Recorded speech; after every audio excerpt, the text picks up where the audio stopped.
Hoy es 21 de abril del año 2023 y hoy celebro el 13º aniversario del día que empecé a denunciar corrupción institucional. Fue el 21 de abril del 2010, denuncié a 6 miembros de la Guardia Civil, uno de ellos al menos estaba drogado con cocaína, y desde entonces he denunciado a un montón de agentes y oficiales de la Guardia Civil, fiscales, jueces, todo tipo de gobiernos, ministros, secretarios de Estado, presidentes del gobierno, a la agencia tributaria, etcétera, etcétera, a la seguridad social, a un montón de instituciones y un montón de directivos de estas instituciones. El caso es que llevo 13 años. Lo primero que tuve que hacer fue estudiar más o menos las leyes que se podían aplicar a mi caso para defenderme de los abusos institucionales. Luego también estudié leyes internacionales y he ido estudiando el fenómeno de la corrupción desde entonces hasta el punto de, bueno, luego comentaré las cosas que he hecho respecto de la corrupción en una segunda parte de este vídeo. Lo que quiero, lo que pretendo con este vídeo es que la gente conozca la base de lo que es la corrupción y la forma de combatirla. No me refiero a combatirla, a defenderse las personas de la corrupción que sufren, algo que yo he hecho ya muchos años para mí y para terceros, sino me refiero a realmente acabar con la corrupción. Hay una forma, y estamos en un momento histórico especial, que permite o que impulsa a las instituciones internacionales a acabar con la corrupción. Bueno, las instituciones empezaron, aunque con algunos precedentes, sobre todo en la OCDE, pero el Consejo de Europa, constituido por todos los países europeos y Estados Unidos, casi 50 países, en el año 1999 creó 2 convenios contra la corrupción, el Convenio Civil contra la Corrupción y el Convenio Penal contra la Corrupción, y creó el Grupo de Estados contra la Corrupción, abreviado como GRECO. Eso fue una primera aproximación para que hubiera unas leyes que protegieran de alguna forma a denunciantes de corrupción, para impulsar que se denunciara la corrupción, y por otro lado ese organismo que es el GRECO, que lo que hace es desde 2001 empezar a publicar informes estudiando la corrupción de todos los países miembros, siempre y cuando los gobiernos autoricen ese estudio. El siguiente paso, y este fue el gran paso de la lucha contra la corrupción, lo dio Naciones Unidas en 2003. En 2003 se aprobó la Convención de Naciones Unidas contra la Corrupción, que es la norma fundamental para defenderse de la corrupción y para denunciar la corrupción. Es una norma genérica y por tanto no es como normas más actuales, que son normas específicas solo para algunos casos, sino esta vale absolutamente para todo. Y además crea unos mecanismos para luchar contra la corrupción, mecanismos que España nunca ha adoptado. España tardó 3 años en suscribir esa convención, se hizo en el año 2006, y un hito histórico en la lucha contra la corrupción se da en 2008, 2 años después, y lo da la Unión Europea. La Comisión Europea aprueba una decisión por la cual la Convención de Naciones Unidas contra la Corrupción forma parte del derecho europeo y por tanto está sujeto a su utilización tanto en la Unión Europea como en el Tribunal Europeo de Derechos Humanos del Consejo de Europa. Porque hay jurisprudencia del Tribunal Europeo de Derechos Humanos, el TDH, por el cual dicen que son competentes para juzgar infracciones del derecho de la Unión Europea. Esto es fundamental. La Convención da además el soporte legal para que un denunciante de corrupción represaliado pueda solicitar, pueda reclamar indemnizaciones.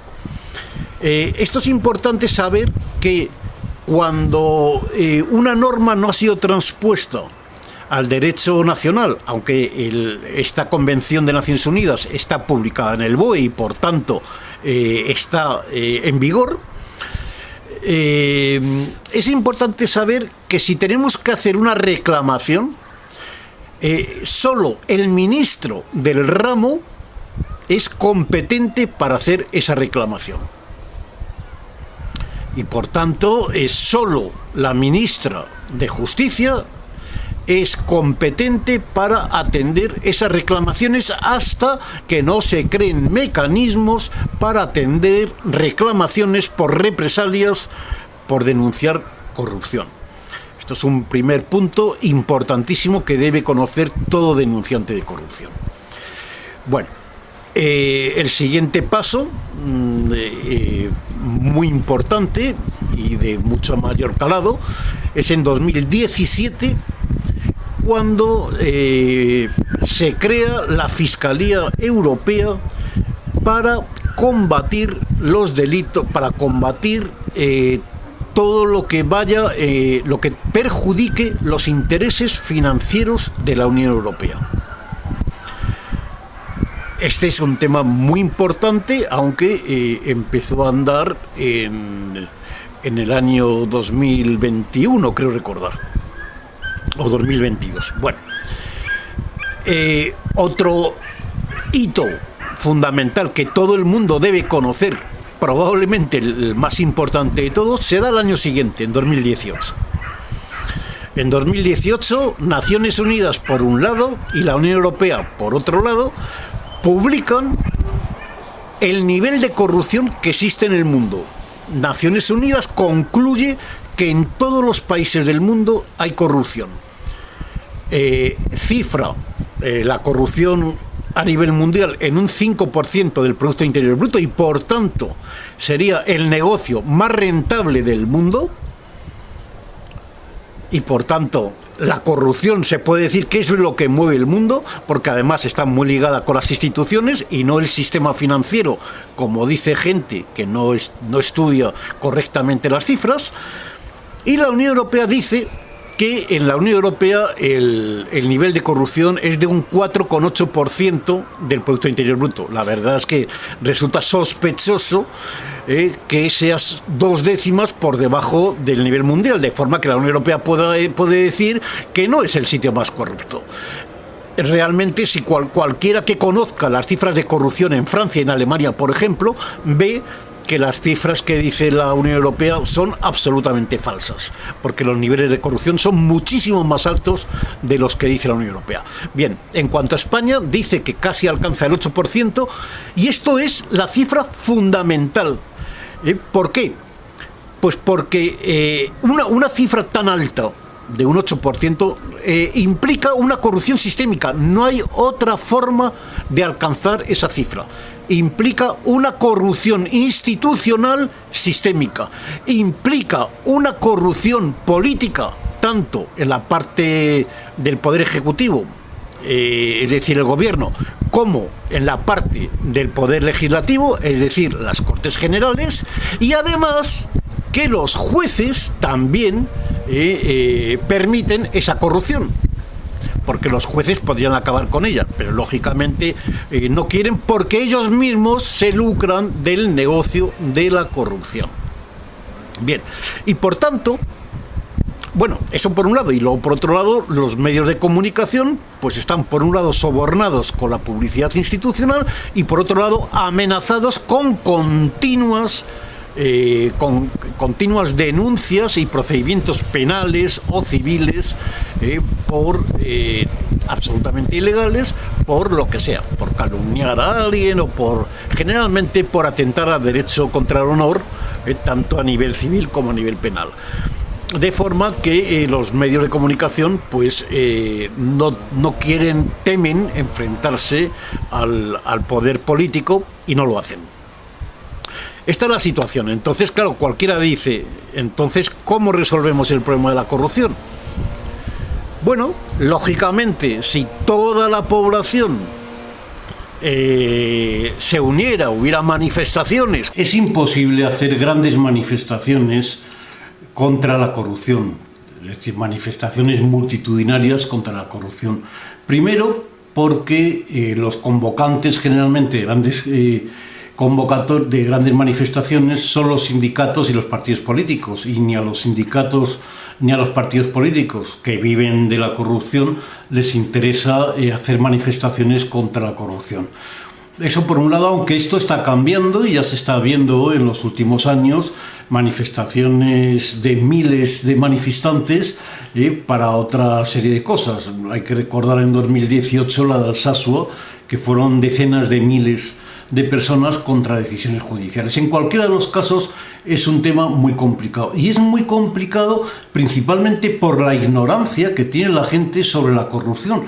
La gente, incluyendo a periodistas, incluyendo a políticos, no se dan cuenta de los efectos devastadores que tiene la corrupción sobre su vida.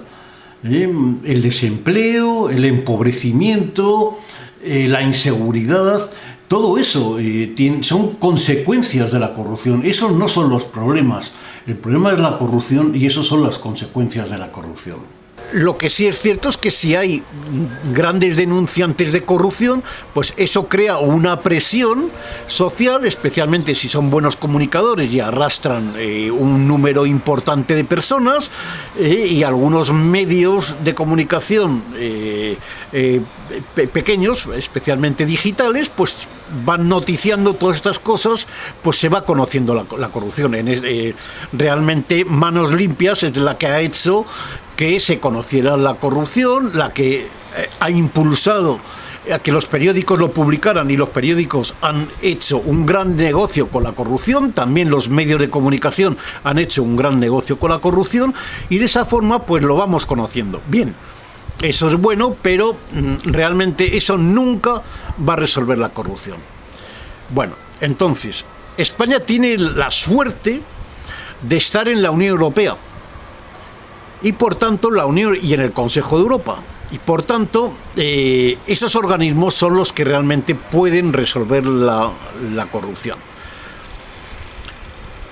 El problema de estos organismos internacionales, incluyendo Naciones Unidas, es que están financiados por los países miembros, y quien decide esa financiación son los gobiernos, no los ciudadanos, desgraciadamente, lo cual yo entiendo que es ilegal, pero es así.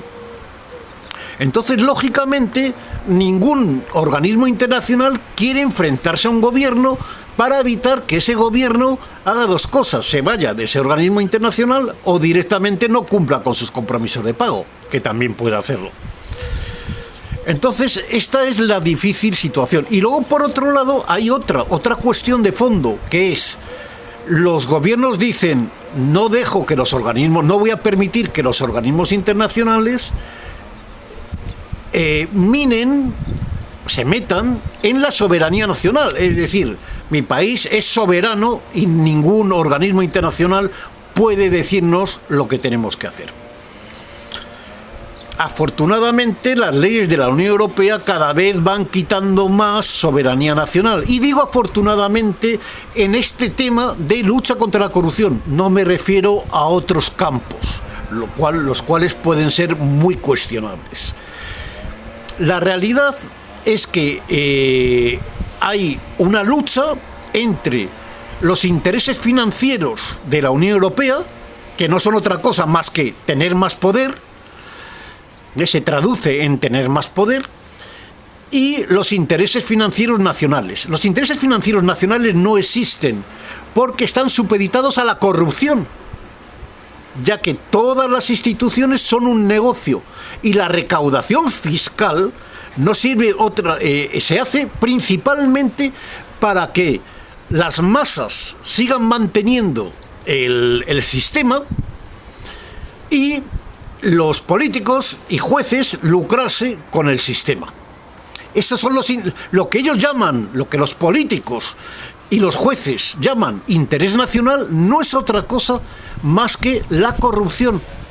No son y cuando hablan de intereses generales, hablan de defender la corrupción, de defender el actual sistema, es decir, el poder absoluto de las instituciones, y el dinero mediante la corrupción. O sea, lo que se defiende es ese 8% de la corrupción. Son los políticos de la corrupción, los gobiernos de la corrupción, los diputados del Congreso de la corrupción, los senadores de la corrupción, el Tribunal Constitucional de la corrupción, el Poder Judicial de la corrupción, los fiscales de la corrupción, los jueces de la corrupción, los inspectores fiscales de la corrupción, los inspectores de trabajo de la corrupción, las instituciones de la corrupción. A eso es a lo que ellos llaman interés general. Bueno, entonces, lógicamente, aquí la Unión Europea es un conjunto de intereses, ya no solo los intereses propios de la Unión Europea de ser cada vez más grande y más poderoso, como pasa en los gobiernos nacionales, sino que además hay intereses contrapuestos. Lógicamente, a los países que van bien, que económicamente y socialmente van bien, se dice que los países nórdicos son los países más avanzados del mundo. Ahora Irlanda ha destacado en los últimos años a nivel de PIB, Luxemburgo, por ser un refugio, un medio paraíso fiscal. Esos países lo que no van a permitir es que la Unión Europea les empobrezca. Y eso es lo que está pasando. Eso es lo que está pasando exactamente desde el año 2010.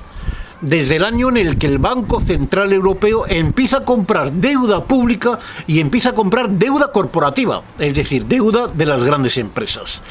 En ese momento, la Unión Europea, que asume gran parte del funcionamiento del sistema financiero privado, desde ese momento el Banco Central Europeo se convierte en un problema mayúsculo para todos los países de la Unión Europea. Entonces, en ese momento es cuando la corrupción interesa en toda la Unión Europea, y por eso en 2017 se crea la Fiscalía Europea de la Corrupción, contra la corrupción. Bien. La Fiscalía Europea, perdón, no es contra la corrupción ni la corrupción, la Fiscalía Europea, para defender los intereses financieros de la Unión Europea. Bien, hay que entender todo este asunto para poder luchar efectivamente, es decir, con resultados, contra la corrupción. Luego hay otro asunto también importante. ¿Cuál? Los informes contra la corrupción. Yo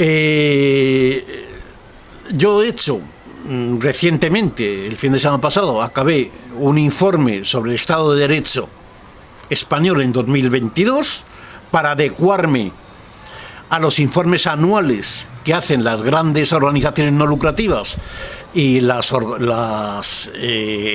Consejo de Europa, bueno, el Consejo de Europa no, perdón, el TDH lo hace, y lo hace también la Unión Europea, la Comisión Europea de la Unión Europea. Entonces, para adecuarme a ellos, pues yo he hecho esa memoria anual.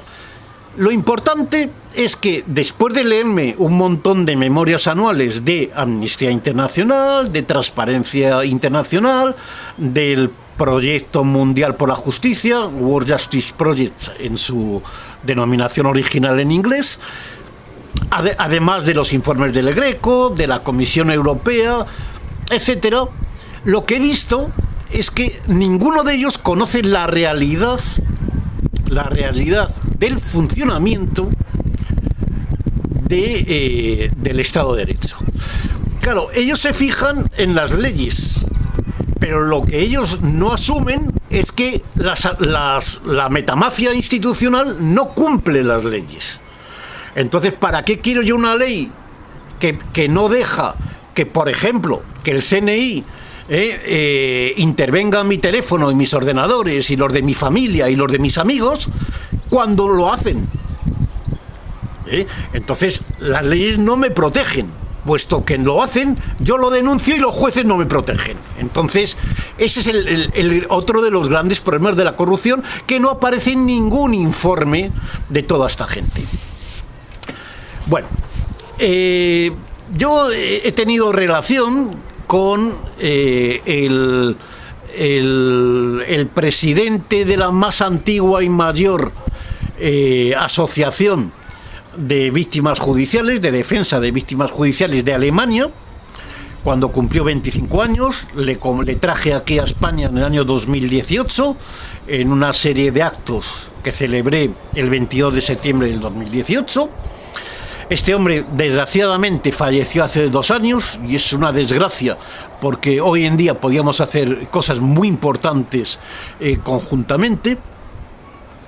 También estuve con otro fenómeno de la lucha contra la corrupción, un suizo, que él dice que estaba entre el 10% de los suizos más ricos, hasta que unos jueces corruptos le quitaron su fortuna.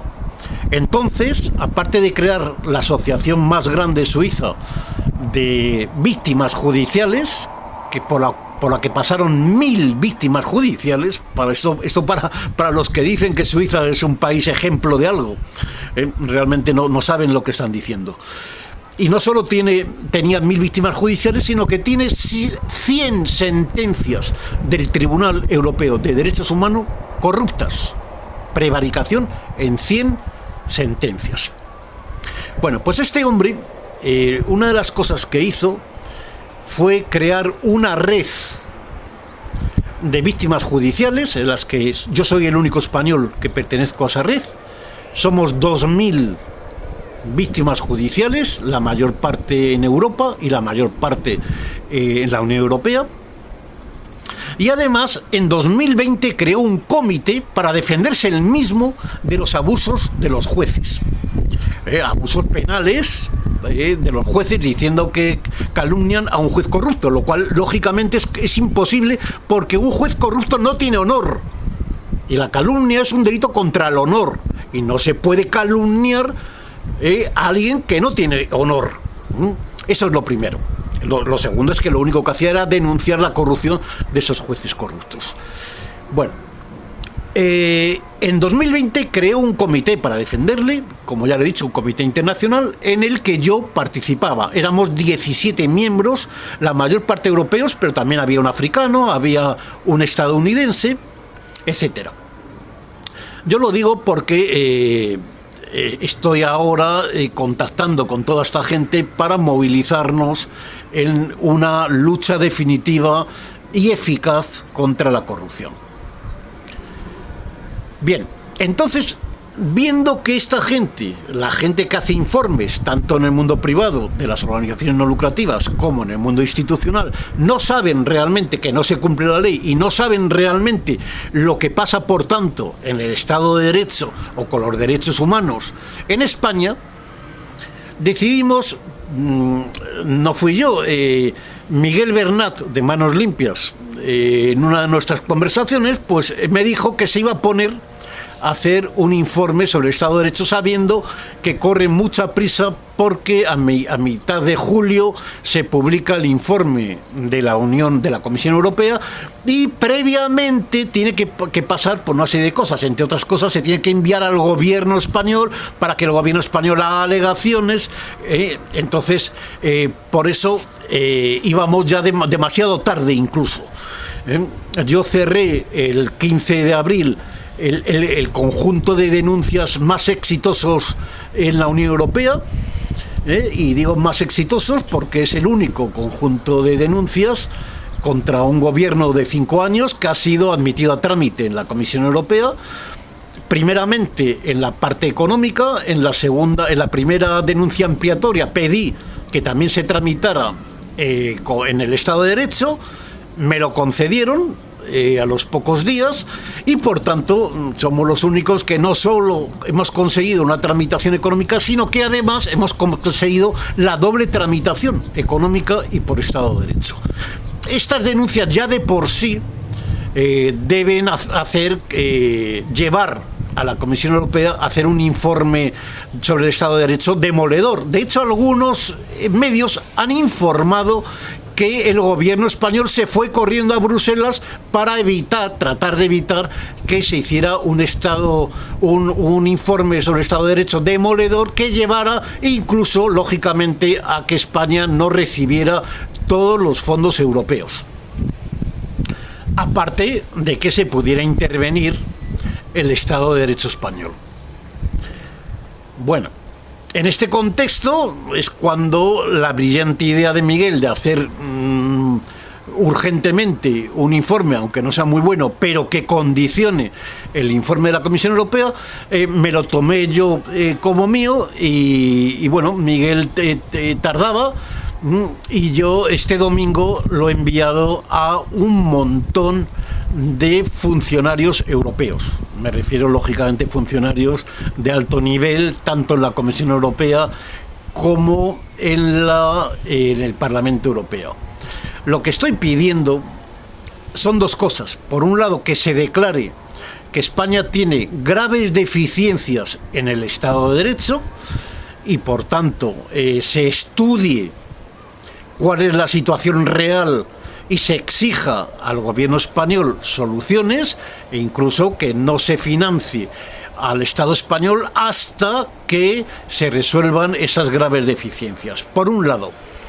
Y luego, por otro lado, como en el segundo semestre de este año le toca la presidencia rotativa en el Consejo de la Unión Europea, a España le toca esa presidencia.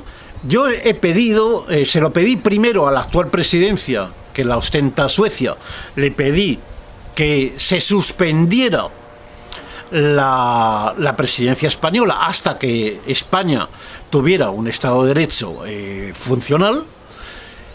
Y por otro lado, este domingo, cuando he enviado el informe sobre el Estado de Derecho, he ido más allá.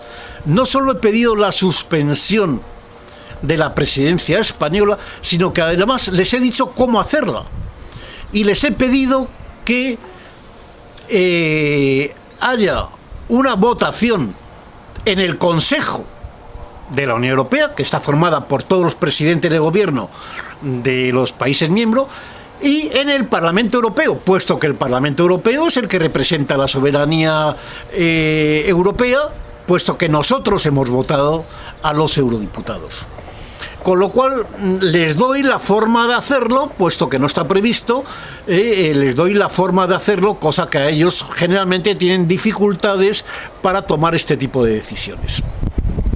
Confío que si no es este año, el año por la precipitación, el año que viene ya más centrado en cómo hacer el asunto, consigamos que se declare que España no tiene un Estado de Derecho.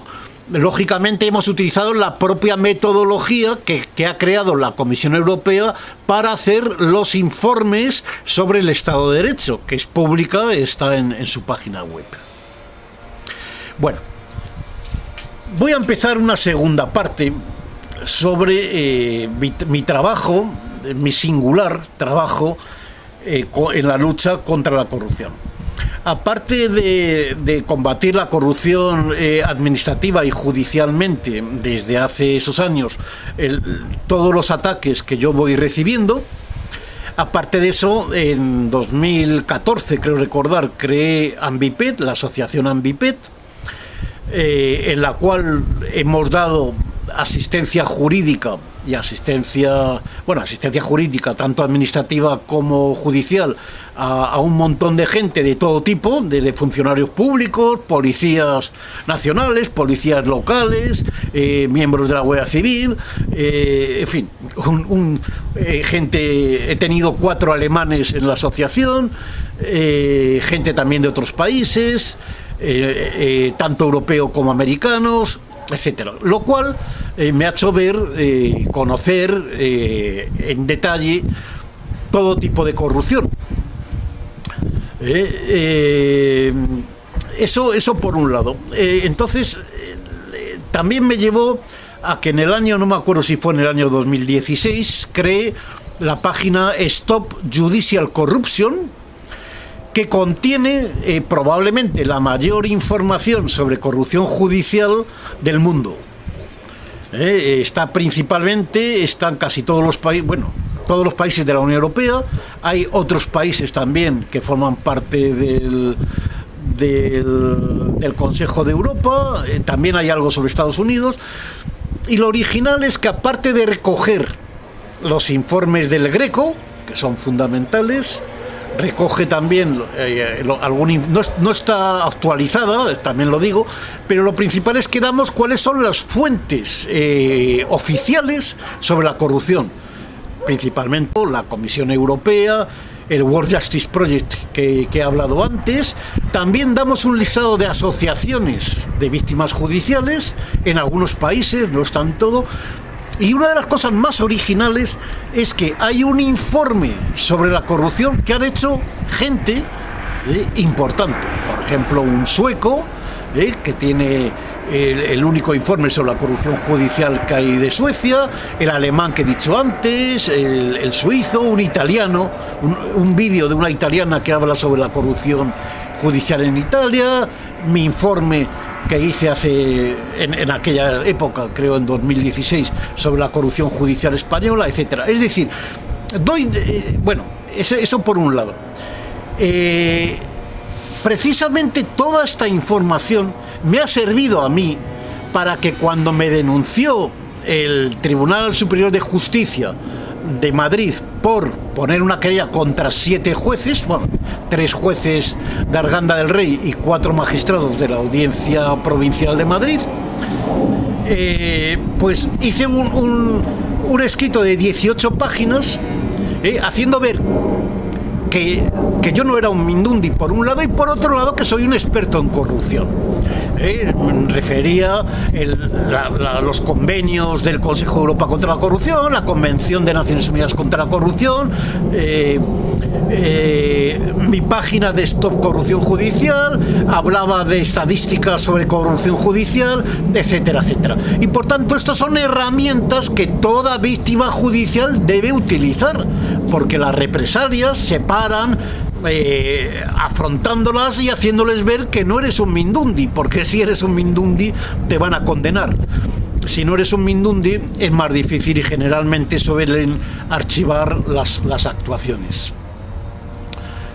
Bueno, yo ahora mismo lógicamente estoy centrado en denunciar en la Comisión Europea, seguir denunciando en la Comisión Europea lo que hacen las instituciones. Eso lo voy a seguir haciendo, por un lado, y por otro lado en hacer un informe anual sobre el Estado de Derecho español. Yo invito a todos los españoles a que hagan su propio informe, y lo envíen a la Comisión Europea, y a ver si entre todos conseguimos que las cosas cambien. Yo también lo voy a enviar a Amnistía Internacional y a Transparencia Internacional para influir en ellos y para que todo el mundo sepa la corrupción judicial que hay en España, porque estos informes se leen en todo el mundo.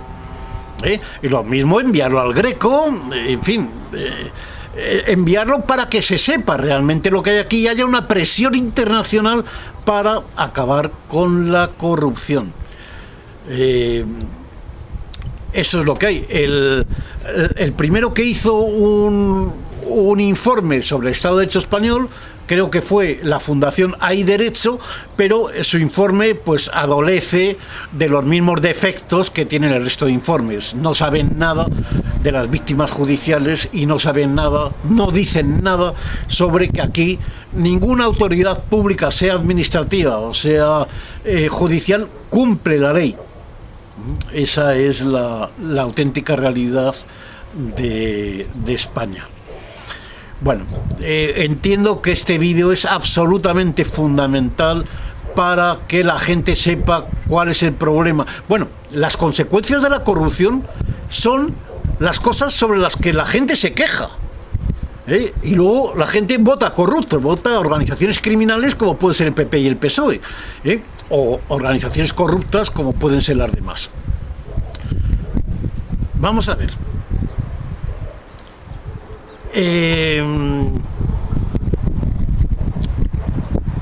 Si hay desempleo es un efecto de la corrupción, no es un efecto del sistema financiero, de las crisis. No. La corrupción es la que crea las crisis. No es... si aquí el sistema financiero internacional creó la crisis de 2018 fue por la corrupción que había en España.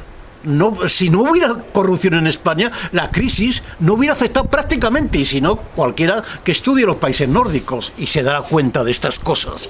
Lo mismo con el coronavirus. ¿Por qué en España es el único país del mundo que todavía no ha recuperado el nivel económico anterior a la crisis? Hombre, pues porque el gobierno no ha querido. Eso es corrupción. Si la gente, o sea, el desempleo, corrupción. Pobreza, corrupción.